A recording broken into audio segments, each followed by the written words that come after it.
파면이 선고된 윤석열 전 대통령은 이제 한남동 관저를 비워야 합니다. 당선 전에 거주했던 서초동 사저로 이동할 것으로 보이는데요. 현재 사저 인근의 분위기는 어떤지 현장에 취재기자 나가 있습니다.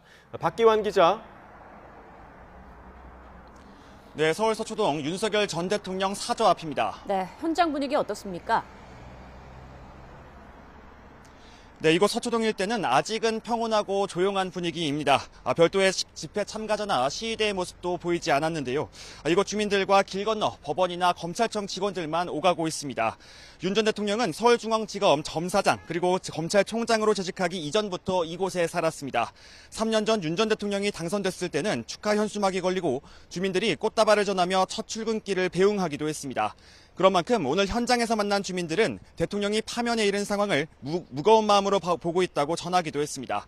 파면 선고 결과에 대해선 예상했던 일이라며 차분한 반응도 보였는데요.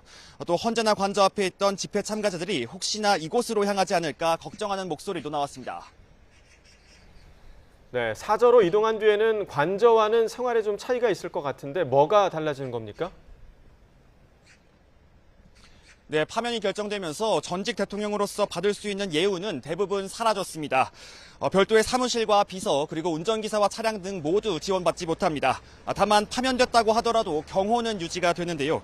대통령 경호법에 따라 현직 대통령이 임기 만료 전에 퇴임하면 최장 10년간 경호처의 경호를 받을 수 있습니다. 경호 인력은 축소가 되는데요. 박근혜 전 대통령의 경우에도 재직 시절 200명 규모였던 경호 인력이 파면 직후에는 사저를 지키는 경찰을 포함해 40여 명 정도로 운영되면서 5분의 1 수준으로 줄어들었습니다. 네, 언제쯤 거처를 옮길지도 궁금한데요. 지금 어떻게 전망되고 있습니까? 네, 일단 대통령실은 현재까지 관련 질문에 답변은 하지 않고 있습니다. 일단 이곳에서는 아직까지 경호처나 대통령실 직원들의 모습은 보이지 않아서 본격적인 이사 준비까지는 시간이 조금 더 걸릴 것으로 보입니다. 현행법상 한남동 관저를 언제까지 비워야 한다는 의무 조항은 없습니다. 박근혜 전 대통령의 경우 파면이 결정되고 이틀 뒤에야 삼성동 사저로 갔는데요. 당시 사저에 별도의 경호동을 설치한다는 이유로 이틀 정도 시간이 더 소요된 겁니다. 문제는 이곳 서초동 사저가 공동주택이라는 겁니다. 이곳에 경호시설을 따로 설치한다는 것도 현실적으로 어렵고 주민 생활에 불편을 초래할 수 있는 만큼 경호 계획을 세우는 게 까다로울 수도 있습니다. 이 때문에 다른 지역에 사저를 구해서 옮겨갈 가능성도 거론되고 있는데요. 그렇게 되면 윤 전 대통령이 관저에서 나오는 건 시일이 더 오래 걸릴 수도 있습니다.